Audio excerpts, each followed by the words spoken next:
أعوذ بالله من الشيطان الرجيم بسم الله الرحمن الرحيم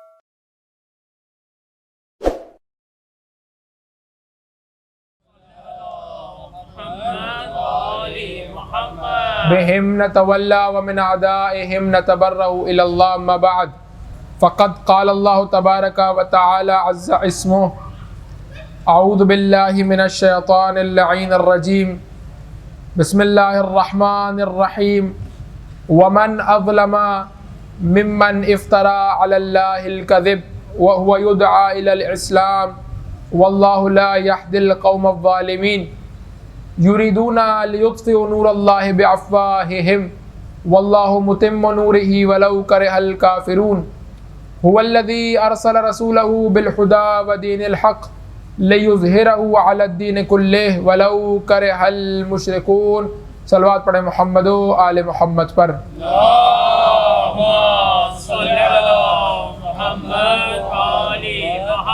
قرآن مجید کے 61ویں سورہ مبارک صف کی تفسیر میں آپ کے سامنے گزشتہ چند نشستوں میں اپنے عرائض کو پیش کیا، اور آج ہماری گفتگو اس نہج تک پہنچ گئی کہ پروردگار متعال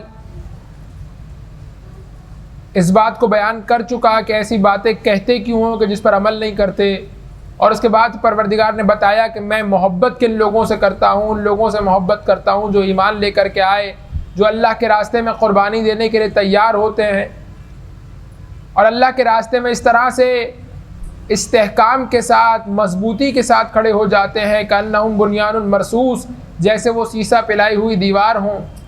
اور اس کے بعد پروردگار متعال نے اس قول و فعل کے تضاد کو موسیٰ اور عیسیٰ کی قوم میں ذکر کیا کہ جب موسیٰ نے کہا کہ مجھے کیوں اذیت دیتے ہو، اور اسی طرح سے حضرت عیسیٰ نے کہا کہ میں آنے والے رسول محمد کی تمہیں بشارت دیتا ہوں، لیکن پروردگار کہتا ہے وَلَمَّا جَاءَهُم بِالْبَيِّنَاتِ، جب کھلی ہوئی نشانیوں کے ساتھ ہمارا نبی آیا تو انہوں نے ہمارے نبی کا انکار کر دیا۔ اس کے بعد پروردگار متعال اس اشکال کا اور ان کے اعتراض کا جواب دے رہا ہے۔ یہ کہہ رہے تھے کہ سحر مبین ہے جو رسول لے کر کے آئے ہیں۔ پروردگار ان کے اس اعتراض کا جواب اس طرح سے دے رہا ہے کہ وَمَنْ أَظْلَمَ ممن افترا علی اللہ الکذب، اس سے زیادہ ظالم کون ہو سکتا ہے کہ جو اللہ پر جھوٹ باندھے۔ وَهُوَ يُدْعَى إِلَى الْإِسْلَامِ، جبکہ ہمارا یہ نبی تمہیں اپنے مفادات کی طرف نہیں بلا رہا بلکہ تمہیں اسلام کی طرف بلا رہا ہے۔ گویا پروردگار یہ کہنا چاہ رہا ہے کہ اس کی حقانیت کی ساری دلیلیں ایک طرف، اس کی حقانیت پر صرف یہی دلیل کافی ہے کہ یہ جو دین لے کر کے آیا ہے اس دین میں اس کے مفادات نہیں پائے جاتے بلکہ یہ خدا کی طرف بلا رہا۔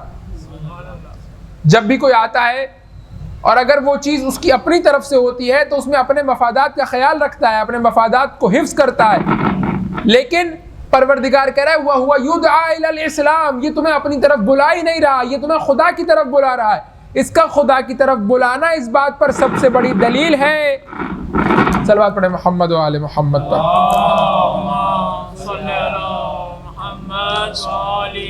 پروردگار کہہ رہا ہے کہ اس کا اسلام کی طرف بلانا سب سے بڑی دلیل ہے اس بات کی کہ یہ تمہیں اپنی طرف نہیں بلا رہا بلکہ یہ تمہیں خدا کی طرف بلا رہا ہے۔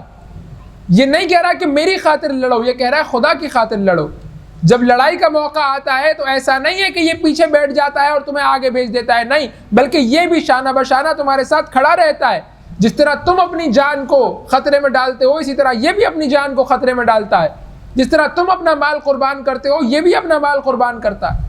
جس طرح تم اپنی اولاد کو قربان کرتے ہو یہ بھی اپنی اولاد کو میدان میں لے کر کے آتا ہے۔ جس طرح تم اپنے پیاروں کو قربان کرتے ہو یہ بھی اپنے پیاروں کو میدان میں لے کر کے آتا ہے۔ اگر تمہارے بچے سب سے آگے آگے ہیں تو اس کا داماد بھی سب سے آگے آگے ہے۔ اگر تمہارا مال قربان ہو رہا ہے تو اس کا بھی مال قربان ہو رہا ہے۔ اگر یہ اپنی طرف بلانے کے لیے آیا ہوتا تو کبھی بھی اپنے مفادات کو خطرے میں نہ ڈالتا، اپنے بچوں کی جان کو خطرے میں نہ ڈالتا۔ تم میں سے کسی کے بچے کو سلا کر کے نکلتا ہجرت کی رات، یہ اپنے داماد کو لٹا کر کے بتا رہا ہے کہ یہ اپنے لیے بلانے نہیں آیا، یہ خدا کے لیے بلانے آیا۔ وَهُوَ يُدْعَى إِلَى الْإِسْلَامِ، وہ تمہیں اسلام کی طرف بلا رہا ہے، تم اس پر جھوٹ باندھ رہے ہو۔ پروردگار کہہ رہا ہے جب تمہیں معلوم ہے کہ یہ تمہیں اسلام کی طرف بلا رہا ہے، اس کے باوجود تم اس کی جانب جھوٹ باندھ رہے ہو، تو تم اس کی جانب جھوٹ نہیں باندھ رہے، تم خدا کی جانب جھوٹ باندھ رہے ہو۔ گویا تم اپنے عمل سے یہ کہنا چاہتے ہو کہ پروردگار متعال نے اس کو بھیجا ہی نہیں ہے، تم خدا کی طرف جھوٹ باندھ رہے ہو، تم خدا کی طرف جھوٹ کی نسبت دے رہے ہو، خدا کے بھیجے ہوئے کا انکار کر رہے ہو۔ قرآن مجید میں تقریباً 15 دفعہ وَمَنْ أَظْلَمَ مِمَّنْ یہ اصطلاح پروردگار متعال نے استعمال کی ہے کہ اس سے زیادہ ظالم کون ہو سکتا ہے۔ 15 دفعہ یہ اصطلاح پروردگار متعال نے استعمال کی ہے۔ زیادہ تر اسی طرح سے استعمال ہوئی ہے جس طرح اس آیت میں آئی ہے کہ اس سے زیادہ ظالم کون ہو سکتا ہے کہ جو اللہ پر جھوٹ باندھ دے۔ لیکن بعض مقامات پر دوسری آیتیں بھی ہیں جس میں پروردگار متعال نے کچھ دوسرے کام ایسے ہیں کہ جس کے انجام دینے والوں سے متعلق کہا ہے کہ یہ سب سے زیادہ ظالم۔ مثال کے طور پر منع مساجد اللہ، جو اللہ کی مسجدوں میں منع کرتے ہیں داخل ہونے سے۔ کتم شہادتاً، شہادت کو چھپاتے ہیں۔ کذب بآیات اللہ، اللہ تعالیٰ کی آیتوں کو جھٹلاتے ہیں۔ ممن ذکر بآیات ربہ فاعرض عنہا، جب اللہ کی آیات کی تلاوت کی جاتی ہے تو اس پہ پشت کر لیتے ہیں۔ یہ وہ تمام تر آیات ہیں جس میں پروردگار متعال کہتا ہے کہ ومن اظلم، اس سے زیادہ ظالم ہو کون سکتا ہے۔ سوال یہاں پر یہ پیش آتا ہے کہ جو مفسرین نے بیان کیا کہ بالآخر بہت ساری باتیں ہیں کہ جس کو پروردگار کہہ رہا ہے کہ سب سے زیادہ ظالم یہ ہے، ایک اور آیت میں کہہ رہا ہے کہ نہیں سب سے زیادہ ظالم یہ ہے، تیسری آیت میں کہہ رہا ہے کہ سب سے زیادہ ظالم یہ ہے۔ دراصل سب سے زیادہ ظالم ہے کون؟ کیونکہ سب سے زیادہ ظالم تو ایک کے علاوہ دو نہیں ہو سکتے۔ جب آپ کہتے ہیں کہ یہ سب سے زیادہ ظالم ہے تو سب سے زیادہ ظالم تو ایک ہی ہو سکتا ہے، ایک سے زیادہ نہیں ہو سکتے۔ پروردگار مختلف آیات میں کہہ رہا ہے کہ یہ سب سے زیادہ ظالم ہے، دوسری آیت میں کہہ رہا ہے یہ سب سے زیادہ ظالم ہے، ایک اور آیت میں کہہ رہا ہے وہ سب سے زیادہ ظالم ہے۔ کون ہے سب سے زیادہ ظالم؟ تو یہاں پر علماء بیان کرتے ہیں، صلوات پڑھیں محمد و آل محمد پر۔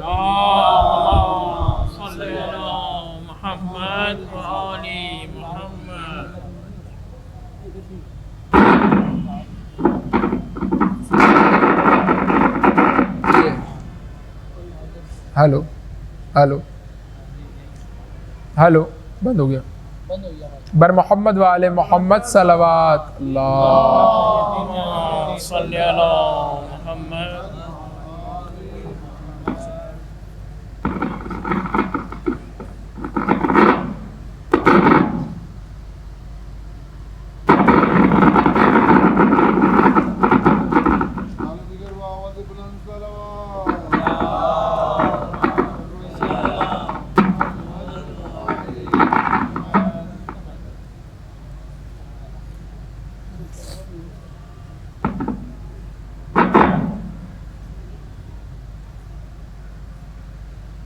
صلوات پڑھیں محمد و آل محمد پر۔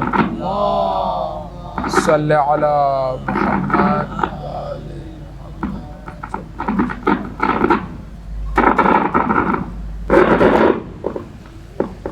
ایک اور دفعہ صلوات پڑھیں محمد و آل محمد پر۔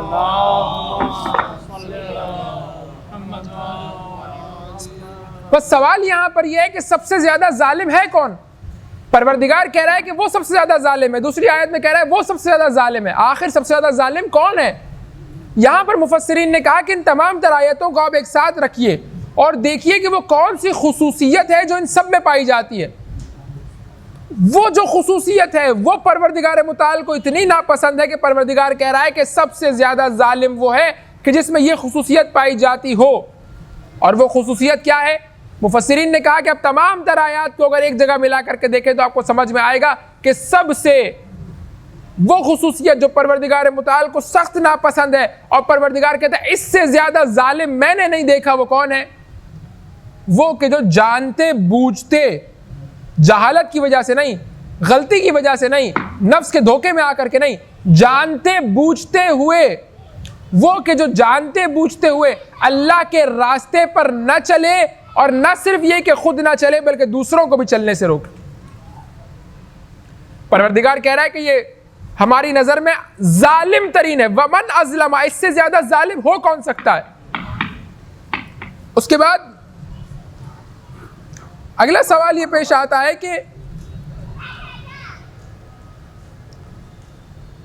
پروردگار متعال کہہ رہا ہے کہ وَهُوَ يُدْعَى إِلَى الْإِسْلَامِ، یہ تمہیں اسلام کی طرف بلا رہا ہے. تو اسلام دراصل ہے کیا؟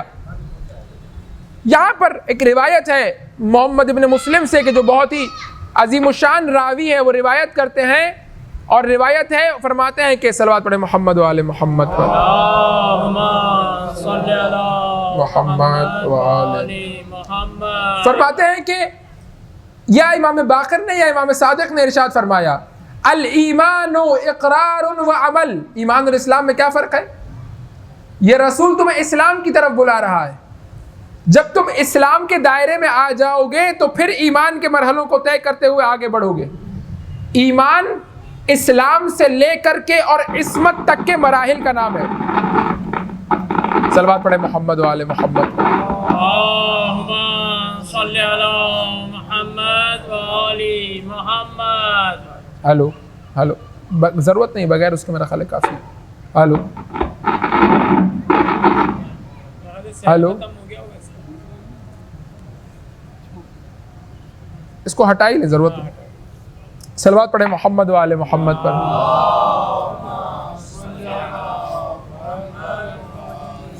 اب یہاں پر مرحلہ ہے کہ ہم ایمان کو سمجھیں کہ ایمان کیا ہے. جو منیمم لیول ہے وہ ہے اسلام. اسلام سے نیچے کفر ہے، یعنی جب انسان کفر کی باؤنڈریز سے اوپر آتا ہے تو جو پہلا اسٹیپ ہے، جو پہلی سیڑھی ہے، اس کا نام ہے اسلام. اور جو آخری سیڑھی ہے جہاں پر ایمان مکمل ہو جاتا ہے، اس کا نام ہے عصمت، کہ جو معصومین کے پاس پایا جاتا ہے. اس اسلام سے لے کر کے اور عصمت کے درمیان جتنی بھی سیڑھیاں ہیں، اس کا نام ہے ایمان. انسان جیسے جیسے اسلام سے آگے بڑھتا چلا جائے گا، ایمان کے مراحل کو طے کرتا چلا جائے گا، ایک وقت وہ آئے گا جب اس کا ایمان کامل ہو جائے گا. ایمان کامل ہو جائے گا یعنی کیا؟ یعنی اس کا جو اسلام تھا، جو اس کا نظریہ تھا، وہ مکمل اس کے عمل میں نظر آنا شروع ہو جائے گا. اس کی پوری زندگی کا کوئی ایک لمحہ بھی ایسا نہیں ہوگا کہ جو اسلام سے خالی ہو، جو فکر اسلام سے خالی ہو، جو خدا سے خالی ہو. اگر یہ ہو جائے تو ہے معصوم. پہلے مرحلے پر اور کوئی بھی عمل نہ کرے تو ہے صرف اسلام. اس اسلام سے لے کر کے عصمت کے درمیان جتنی بھی سیڑھیاں ہیں، ان سیڑھیوں کا نام ہے ایمان. جیسے جیسے انسان آگے بڑھتا چلا جائے گا، ایمان مکمل ہوتا چلا جائے گا. اور اس ایمان کا مطلب کیا ہے کہ انسان کا جو عقیدہ ہے، جو فکر ہے، جو نظریہ ہے، وہ اس کے عمل میں نظر آنا شروع ہو جائے. آپ دیکھیں گے آپ کو اگر شک ہو کہ باہر بارش ہو رہی ہے یا نہیں، آپ چلے جائیں گے. یقین ہو جائے کہ باہر بارش ہو رہی ہے اور آپ جائیں گے تو مریض ہو جائیں گے تو نہیں جائیں گے. یہ کیا ہے؟ پہلے مرحلے میں ایمان اتنا کمزور ہے کہ عمل میں نظر نہیں آ رہا. دوسرے مرحلے میں ایمان اتنا قوی ہو گیا ہے، یقین اتنا قوی ہو گیا ہے، اطمینان اتنا قوی ہو گیا ہے کہ اب 1000 لوگ بھی آ کر کے کہیں کہ باہر چلیے تو نہیں جاؤں گا. کیوں؟ فائرنگ ہو رہی ہے، مر جاؤں گا. بھائی باہر چلیے، نہیں جاؤں گا. کیوں نہیں جاؤں گا؟ کیونکہ فائرنگ ہو رہی ہے. لیکن ایک دفعہ شک ہے کہ شاید پتہ نہیں یہاں ہو رہی ہے، کہیں اور ہو رہی ہے، کسی اور گلی میں ہو رہی ہے، پچھلی سڑک پر ہو رہی ہے، چلا جاؤں گا. کیوں؟ کیونکہ اس مسئلے میں ایمان قوی نہیں ہے تو عمل میں نظر نہیں آ رہا. دوسرے واقعے کے اندر ایمان اتنا قوی ہے کہ عمل میں نظر آ رہا ہے. انسان اپنے عمل سے بتا رہا ہے کہ میں اس پر یقین کر چکا ہوں، اطمینان کر چکا ہوں، ایمان لا چکا ہوں. ایک شخص امام صادق علیہ السلام کی خدمت میں آیا. اللہم صلی علی محمد و آل محمد. اور امام سے کہا کہ مولا بتائیے کہ ایمان افضل ہے یا اسلام؟ بعض لوگ کہتے ہیں کہ اسلام افضل ہے. امام نے کہا نہیں، ایمان افضل ہے.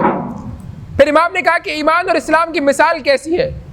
امام نے کہا کہ کوئی شخص خانہ کعبہ میں آئے اور صحن کعبہ میں رہ کر کے رہ جائے، صحن کعبہ میں ٹھہر جائے، یہ ہے اسلام.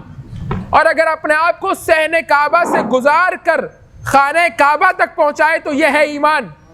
یعنی ایمان اس اسلام کی باؤنڈری کے محور کا نام ہے کہ اگر تم اسلام میں داخل ہونے کے بعد اس محور سے دور رہو گے تو اسلام میں تو ہو لیکن ایمان میں نہیں ہو.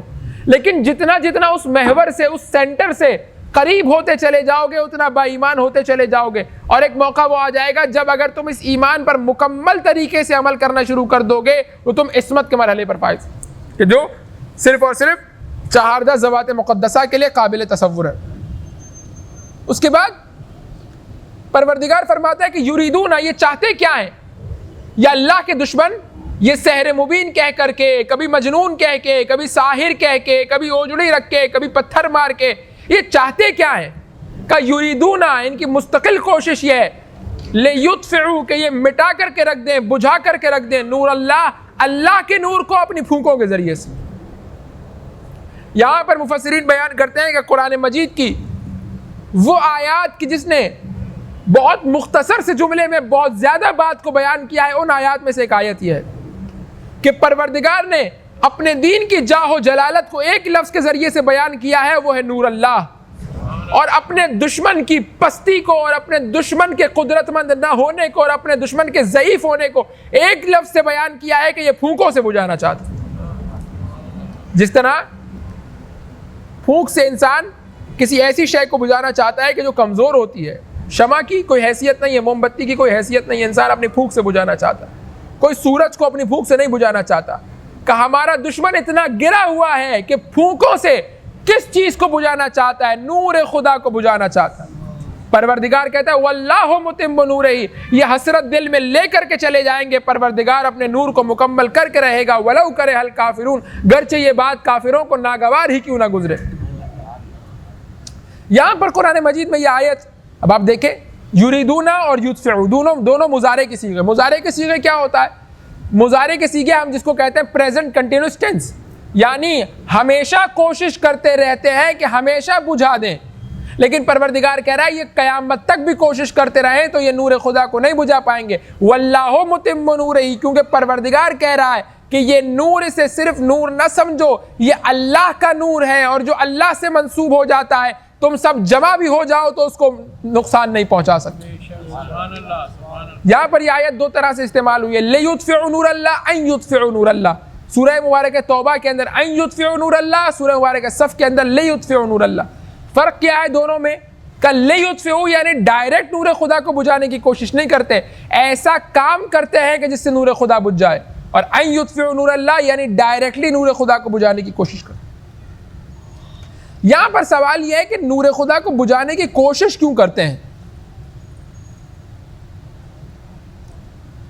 جواب یہ ہے کہ کوئی بھی انسان اپنی پھونک سے کسی چیز کو مٹانے کی کوشش کیوں کرتا ہے؟ اگر اس کا جواب مل جائے تو سوال کا جواب مل جائے گا۔ جو عام انسان اپنی پھونک سے عام شے کو مٹانے کی جو وجہ ہوتی ہے، وہی وجہ ہے کہ یہ نور خدا کو بھی اپنی پھونکوں سے مٹانا چاہتا ہے۔ اور وہ وجہ کیا ہے؟ کہ انسان اس کو ضعیف سمجھتا ہے کہ یہ ضعیف سی شے میری پھونک سے مٹ جائے گی۔ پروردگار کہہ رہا ہے کہ ان کو اصل میں سمجھ میں ہی نہیں آیا کہ وہ پروردگار ہے کون۔ اگر اس خدا کی معرفت کو حاصل کر لیتے تو کبھی بھی نور خدا کو پھونکوں سے مٹانے کی کوشش نہ کرتے، کیونکہ ان کی ذہنیت یہ ہے کہ نور خدا یعنی ہمارے جیسے عام انسانوں کسی کو شے اس وجہ سے پھونکوں سے مٹانا چاہتے ہیں، لیکن یہ نہیں جانتے کہ یہ نور خدا ہے، یہ اس پروردگار متعال کا نور ہے کہ جو علی کل شیء قدیر ہے، اس کو نہیں مٹایا جا سکتا۔ اور یہ صفت شیطانی صفت ہے کہ انسان ظاہر کو دیکھے اور باطن کو نہ دیکھے۔ شیطان نے کیا کہا تھا؟ پروردگار خلقتہ من طین، اس کو تو نے مٹی سے بنایا ہے۔ پروردگار کہہ رہا تھا یہی وجہ ہے کہ تو ملعون ہے، کہ تو مٹی کو دیکھ رہا ہے، مٹی کے اندر موجود روح خدائی کو نہیں دیکھ رہا۔ اگر روح خدائی کو دیکھ لے تو یہ سجدہ کرنا مشکل نہیں ہوگا، تو مٹی کو دیکھ رہا ہے اس لیے کہہ رہا ہے۔ اسی لیے جو کہہ رہے ہیں کہ رسول ہمارے جیسے ہیں، کیوں کہہ رہے ہیں؟ وہی شیطانی صفت پائی جاتی ہے کہ رسول کے ظاہری بدن کو دیکھ رہے ہیں جو کہہ رہے ہیں رسول ہمارے جیسے۔ پروردگار کہہ رہا ہے ظاہری بدن کو نہ دیکھو، اس وجود میں جو ہم نے روح الہی پھونکی ہے اس کو دیکھو۔ اگر اسے دیکھ لو گے تو کبھی اپنے جیسا تصور نہیں کرو گے۔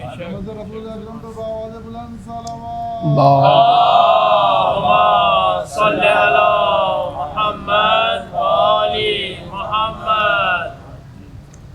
پروردگار کہہ رہا ہے ان کی فکر میں ابھی تک آیا نہیں ہے کہ وہ کون ہے، اسی لیے چاہتے ہیں کہ عام چراغ کی طرح پھونک مار کر کے بجھا دیں۔ ان کو پتہ نہیں ہے کہ نور خدا ہے، ان کو معلوم نہیں ہے کہ اس کا جلانے والا خدا ہے۔ اب یہاں پر سوال یہ ہے اگلی آیت میں جانے سے پہلے کہ نور خدا تمام ہوگا کیسے؟ نور خدا کیسے تمام ہوگا؟ پروردگار اس دنیا میں کیا سارے کام معجزات کے ذریعے سے کرتا ہے یا نہیں؟ پروردگار سسٹم ایسا بناتا ہے کہ نور خدا مکمل ہو جائے۔ پروردگار سارے کام معجزات کے ذریعے سے نہیں کرتا. کہ اصل پروردگار کی معجزہ کرنا نہیں ہے. معجزہ صرف اس وقت ہے کہ جب اشد ضرورت پیش آ جائے کہ کسی کی ہدایت کے لیے معجزہ دکھانا ضروری ہو, اس وقت نبی معجزہ دکھاتا. ورنہ ایسا نہیں ہے کہ نبی اگر جنگ پر جائیں تو ایک معجزے سے, ایک اشارے سے سارے لشکر کو تباہ کر دے. اگر نبی کو تکلیف پہنچائے تو نبی آنکھ کے اپنے ہاتھ کے اشارے سے اس کو وہیں پر روک دے. نہیں ہوتا. عام زندگی میں نبی معجزہ استعمال نہیں کرتا. خدا اپنی عام سنتوں میں معجزہ استعمال نہیں کرتا. جب اشد ضرورت پیش آتی ہے تو معجزہ استعمال کرتا. بس نور خدا کامل ہوگا کیسے؟ پروردگار متعال یہ کہہ رہا ہے کہ ہم اپنے نور کو کامل کر کے رہیں گے, جتنا ہی ناگوار کیوں نہ گزرے کافروں. یہ نور خدا کامل ہوگا کیسے؟ پروردگار, ایک شخص آیا اور آ کر کے سوال کیا امام رضا علیہ الصلوۃ والسلام کی خدمت میں. صلوات پڑھے محمد و آل محمد پر.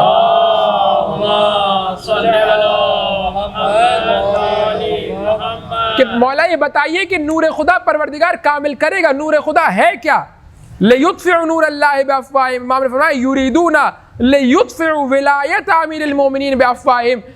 وہ کہ جس کے ذریعے سے پروردگار اپنے نور کو تمام کرے گا, وہ یہ سلسلہ امامت ہے. یہ چاہتے ہیں کبھی زہر دے کر, کبھی تلوار کے ذریعے, کبھی زندان کے ذریعے اس نور خدا کو مٹانے کی کوشش کریں. ان کو نہیں معلوم کہ کتنی ہی کوششیں کیوں نہ کر لیں, نور خدا ہے کہ جو کامل ہو کر کے رہے گا. اور پروردگار اپنے بارویں کو غیبت میں بھیج کر قیامت تک نور خدا کو محفوظ کر کے دکھائے گا. سبحان اللہ. امام سے کہا, میں نے کہا امام سے کہ مولا اس کا کیا مطلب ہے؟ امام نے کہا لِيُطْفِعُ وِلَایَتَ امیر المومنین. یہ مولا امیر المومنین کی ولایت کو مٹانا چاہتے تھے.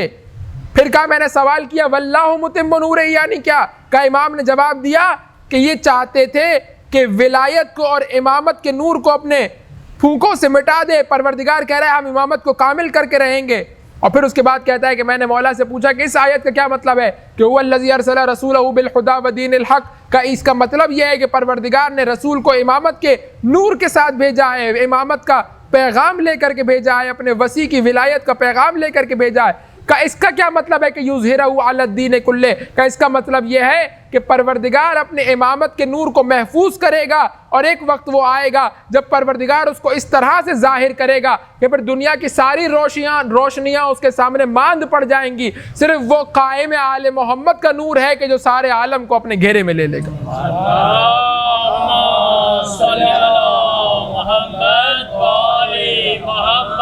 والذی, وہ پروردگار ارسلہ کہ جو بھیجتا ہے رسولہ اپنے رسول کو بالہدا ہدایت کے ساتھ, ودین الحق اور دین حق کے ساتھ, لیظہرہ علی الدین کلہ تاکہ تمام در ادیان پر غالب کر دے. ولو کرہ المشرکون یا ولو کرہ الکافرون, گرچہ یہ بات کافروں کا ناگوار ہی کیوں نہ ہو. بس یہ نور مکمل کیسے ہوگا کہ پروردگار سلسلہ امامت کو محفوظ کرے گا اور سلسلہ امامت کا آخری آنے والا دین کے غلبے کے ذریعے سے اس نور کو مکمل کر دے گا. اس اثنا میں دشمن کوشش کرتے رہیں گے, کبھی قتل کرنے کے ذریعے سے, کبھی اسیر کرنے کے ذریعے سے, کبھی کسی ذریعے سے, کبھی کسی ذریعے سے نور خدا کو مٹانے کی کوشش کریں, لیکن پروردگار اپنے نور کو محفوظ رکھے گا. اور ایک وقت وہ آئے گا کہ جب پروردگار متعال قائم کے ذریعے سے تمام تر عالم پر اپنے دین کو غالب کرنے کے ذریعے سے نور خدا کو مکمل کر دے.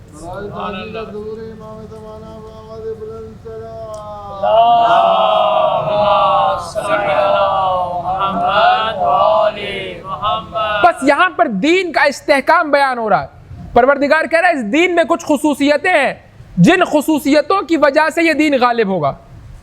کچھ ایسی خصوصیتیں ہیں اس دین میں کہ جس کی وجہ سے یہ دین غالب ہوگا. پہلی خصوصیت کیا ہے؟ هو الذی, یہ دین تمہارا بنایا ہوا نہیں ہے, یہ دین میرا بھیجا ہوا. پہلی خصوصیت. دوسری خصوصیت, میں نے بھی کسی ایرے غیرے کے ہاتھوں نہیں بھیج دیا. هو الذی ارسل رسولہ, میں نے اپنے لائق ترین نمائندے کے ہاتھوں یہ دین بھیجا ہے. کیونکہ امانت کتنی ہی قیمتی کیوں نہ ہو, اگر کسی ایسے کے ساتھ بھیجی جائے جو اس کی حفاظت نہ کر سکتا ہو تو وہ امانت تحریف ہو جاتی ہے. کہا کہ ایک تو میں نے بھیجا ہے, دوسرا بہترین فرد کے ساتھ بھیجا ہے, تیسرا ہدایت کے بالہدا ہدایت کے ساتھ بھیجا. یعنی یہ تمہارے معاشرے کی مشکلات کو حل کرنے کے لیے آیا, یہ تمہاری انفرادی, اجتماعی, سیاسی, روانی تمام تر مشکلات کو حل کرنے کے لیے آیا ہے. اس میں ہدایت ہے, اس میں گمراہی نہیں ہے, یہ تمہیں راہ راست سے ہٹانے کے لیے نہیں ہے, تمہیں ہدایت کے راستے پر لانے کے لیے. بس 3 خصوصیتیں، پہلی اللہ کی طرف سے آیا ہے، دوسرا رسول کے ذریعے سے آیا ہے، تیسرا ہدایت لے کر کے آیا ہے، چوتھا حق ہے، باطل نہیں ہے۔ حق و باطل کی مثال قرآن مجید نے کیا پیش کی ہے؟ حق و باطل کی مثال ایسے ہے جیسے حق ان موجوں کو کہتے ہیں کہ جو دریا میں چل رہی ہوتی ہے، اور باطل وہ جھاگ ہے کہ جو موجوں کے اوپر آ جاتا ہے۔ اس مثال سے پروردگار کیا سمجھانا چاہتا ہے؟ پروردگار یہ سمجھانا چاہتا ہے کہ باطل کا اپنا کوئی وجود نہیں ہوتا، باطل حق کے دوش پر سوار ہو کر کے سفر کرتا ہے۔ بہت آسان سی مثال ہے، دنیا میں کوئی بھی شخص ایسا نہیں ہے جو یہ کہہ کر کے جھوٹ بولتا ہو کہ میں جھوٹ بول رہا ہوں۔ جھوٹ ہمیشہ سچ کے دوش پر سوار ہو کر کے آگے بڑھتا ہے۔ جھوٹا ہمیشہ یہ کہتا ہے کہ میں سچا ہوں، اگر وہ یہ کہے کہ میں جھوٹا ہوں تو اس کی بات پر کوئی یقین نہ کرے، اسے معلوم ہے کہ اہمیت اور ویلیو سچ کی ہے، اسی لیے سچ کے دوش پر سوار ہو کے سفر کرنے کی کوشش کرتے۔ جب تک لوگ اس کو سچ سمجھتے ہیں تب تک یقین کرتے۔ کوئی ایسا نہیں دنیا میں جو آپ کو آ کر کے کہے کہ بھائی میری بات پر یقین کیجئے میں جھوٹ بول رہا ہوں، کوئی ایسا کیوں؟ کیونکہ اسے معلوم ہے کہ جھوٹ کی کوئی ویلیو نہیں ہے۔ اسی طرح پروردگار کہتا ہے باطل کی کوئی ویلیو نہیں ہے، باطل حق کے دوش پر سوار ہوتا ہے تو اس کی ویلیو بنتی ہے، ورنہ جاگ تو مٹ جانے کے لیے ہے، موجیں ہیں کہ جو باقی رہیں گی، لیکن یہ جاگ موجوں پر سوار ہو جاتا ہے، لوگ اسے موج سمجھتے ہیں اس لیے اس کو اہمیت دیتے ہیں۔ اگر انہیں پتا ہو کہ یہ موج نہیں ہے، یہ جاگ ہے کہ جو تباہ ہونے والا ہے، تو کبھی اس کو اہمیت نہ دے۔ پروردگار کہہ رہا ہے کہ ہم نے اسے ہدایت کے ساتھ بھیجا ہے، اس کے بعد اس کو حق کے ساتھ بھیجا ہے، پھر اس کے بعد لِیُظْہِرَهُ عَلَى الدِّینِ کُلِّهِ، ہم نے اس کے اندر یہ صلاحیت رکھی ہے کہ یہ غالب ہو سکتا ہے۔ ایسا نہیں ہے کہ یہ اتنا کمزور ہو کہ دوسرے ادیان پر غالب نہ ہو سکے۔ یہ تمہاری انفرادی مشکلات کو حل کر سکتا ہے، یہ تمہاری اجتماعی مشکلات کو حل کر سکتا ہے، یہ تمہاری سیاسی مشکلات کو حل کر سکتا ہے، یہ تمہارے معاشرے کو بہتر بنا سکتا ہے۔ ہمیشہ غالب اس چیز کو کیا جاتا ہے کہ جس میں غلبے کی صلاحیت ہو۔ پروردگار کہہ رہا ہے ہم نے اس کو غلبے کی صلاحیت دے کر کے بھیجا ہے، تمہاری پوری زندگی کا نظام ہم نے اس میں رکھا ہے، بس تم غور و فکر کرو اور ساتھ دو اس کا کہ جس نے اللہ کے نور کو مکمل کر کے غلبہ دینا ہے۔ اگر تم اس کا ساتھ دو گے یہ تمہاری انفرادی زندگی کو بہتر کر دے گا، تمہاری اجتماعی زندگی کو بہتر کر دے گا، تمہاری دنیا سنورتی چلی جائے گی، تمہاری آخرت بہتر ہوتی چلی جائے گی۔ اور اس کے بعد آخری وَلَوْ كَرِهَ الْكَافِرُونَ، پروردگار کہہ رہا ہے کافر اس کا کچھ نہیں بگاڑ سکیں گے۔ ہم نے اس کو اتنا مضبوط بنایا ہے، اتنا اس کو مستحکم بنایا ہے کہ یہ اپنا دفاع کرنا جانتا ہے اور کافر اس کو کوئی نقصان نہیں پہنچا پائیں گے۔ کافر جتنا ہی چاہیں کہ اس کو نقصان پہنچائے، ہمیشہ ہمارا ایک نمائندہ ایسا ہوگا جو ان کافروں کے راستے میں رکاوٹ بن جائے گا، اپنا گلا کٹا دے گا، اپنے بچوں کو اسیر کروا دے گا، اپنی بہنوں کو اسیر کروا دے گا، اسیری برداشت کر لے گا، لیکن اس دین پر کوئی آنچ نہیں آنے دے گا۔ ہم نے اس دین کے اندر ایک ایسا سلسلہ امامت رکھا ہے کہ جو سلسلہ امامت اس دین کا دفاع کرنا جانتا ہے اور بہترین انداز میں کرنا جانتا ہے۔ ہم نے اس کے اندر کہا کہ امام کی اور دین کی نسبت کیا ہے؟ کہ امام کی اور دین کی نسبت وہی ہے کہ جو انسان کی اور انسان کی قوت مدافعت کی ہے۔ آپ نے دیکھا نا ابھی کورونا کا زمانہ آیا تھا، کون لوگ مبتلا ہو رہے تھے کہ جن کی قوت مدافعت مضبوط نہیں تھی۔ کہا امیون سسٹم مضبوط کیجئے، کوئی کہہ رہا تھا فلاں چیز کھا لیجئے، کوئی کہہ رہا تھا یہ کھا لیجئے، کوئی کہہ رہا تھا سیب کا رس پی لیجئے، کوئی کہہ رہا تھا فلاں۔ یہ سب کیا کرے گا کہ آپ کا امیون سسٹم مضبوط ہو جائے گا۔ اچھا امیون سسٹم مضبوط ہوگا تو کیا ہوگا کہ وہ حملہ کرے گا کورونا، لیکن آپ کا سسٹم اتنا مضبوط ہوگا کہ وہ آپ کو نقصان نہیں پہنچا پائے گا۔ کہ اگر دین ایک وجود کی مانند ہو، ایک جسم کی مانند ہو، تو پروردگار نے امامت کی صورت میں ایک ایسی قوت مدافعت اس کے اندر رکھی ہے کہ جس کے پاس امام والا دین ہوگا، جس کے پاس امامت والا دین ہوگا، اس دین پر گرچہ دشمن حملہ کرے گا لیکن امامت کا نظام اس دشمن دین کو دور بھگا دے گا۔ لیکن اگر کسی کے پاس امامت کے بغیر والا دین ہوگا، امامت سے خالی دین ہوگا، تو اب یہ دین وہ ہے کہ دشمن حملہ کرے گا۔ جس طرح جس کا امیون سسٹم کمزور ہوتا ہے اس کو فوراً کورونا لگ جاتا تھا، اس طرح اگر امامت کے بغیر والا دین ہوگا تو فوراً بیماری لگ جائے گی اور پھر فوراً دین تباہ ہو جائے گا۔ اس لیے اپنی قوت امامت کو مضبوط کرو اپنے اندر۔ کیوں؟ کیونکہ یہ امامت تمہارے دین کو محفوظ رکھے گی، تمہارے دین پر حملہ نہیں ہونے دے گی۔ جب وہ نیزوں پر قرآن اٹھائے گا اور دین پر حملہ کرنا چاہے گا تو کون تمہیں اس حملے سے بچائے گا؟ امام تمہیں بتائے گا کہ اس قرآن کے پیچھے مت جانا، اس قرآن کے پیچھے شیطانی طاقتیں چھپی ہوئی، اور اگر تم امام کے ساتھ نہ ہو تو تم اس کو قرآن سمجھ کے اس کے پیچھے چل پڑو گے اور قیامت کے دن تم سے سوال کیا جائے گا. جب تمہارے ایمان پر حملہ ہوگا تو امام ہے کہ جو تمہیں بچائے گا. یہاں پر ایک مکمل بحث ہے کہ جو فی الحال آپ کے سامنے یہاں پر پیش کرنے کا موقع نہیں ہے، بس چند ایک آیات اس کے سلسلے میں آپ کے سامنے پیش کرتا ہوں. وہ یہ کہ انتظار کی حقیقت کیا ہے. اگر میں اور آپ اس غلبہ دین کا کہ جو امام زمانہ نے آ کر کے انجام دینا ہے اس کا انتظار کر رہے ہیں تو انتظار کی حقیقت کیا ہے. انتظار کو سمجھنے کے لیے پہلے سمجھیے کہ عام امام زمانہ کے انتظار کو چھوڑ دیجئے تھوڑی دیر کے لیے. عام انتظار جو کرنے والا ہوتا ہے اس کے انتظار کے دو عنصر ہوتے ہیں. دو چیزیں ملتی ہیں تو انتظار بناتی ہیں. کون سی دو چیزیں؟ مثال کے طور پر ایک شخص مریض ہے، بیمار ہے، اور وہ انتظار کر رہا ہے کہ میں صحت مند ہو جاؤں. تو اب اس کے انتظار میں دو چیزیں پائی جاتی ہیں. ایک، اس بیماری سے تنفر اور صحت سے دوستی. ان دو کیفیات کو ملا کر کے دیکھیں تو انتظار بنتا ہے. ایک باپ ہے کہ جس کا بچہ کہیں باہر ہے اور وہ چاہتا ہے میرا بچہ واپس آ جائے. انتظار کر رہا ہے اپنے بچے کا. انتظار کر رہا ہے یعنی کیا؟ یعنی بچے کا نہ ہونا اس کو برا لگ رہا ہے اور بچے کے آنے سے محبت کر رہا ہے. یہ دو عنصر مل جائیں تو کیا ہوگا؟ انتظار. اب عزیزان گرامی قدر، اگر ہم کہیں امام زمانہ کا انتظار کیا ہے تو انسان اس غیبت کے زمانے سے پریشان رہے اور کہے کہ میں امام زمانہ کے بغیر میری زندگی ادھوری ہے، یہ ایک عنصر، اور دوسرا یہ کہ ان کے آنے کو پسند کرے. یہ دو عنصر مل جائے تو بنے گا انتظار. اب یہاں پر سوال یہ ہے کہ امام زمانہ کا انتظار کیا کیسے جائے. تو دوبارہ ہم یہی کہیں گے کہ آپ دیکھیے کہ عام انتظار کیسے کیا جاتا. انتظار ہمیشہ منتظر کے حساب سے کیا جاتا ہے. میں آپ کے سامنے مثال پیش کروں. اگر آپ اپنے کسی دوست کے آنے کا انتظار کر رہے ہیں تو دسترخوان بچھا کر کے انتظار کریں گے کہ اس نے آ کر کے کھانا کھانا ہے تو میں دسترخوان بچھا کر کے رکھوں.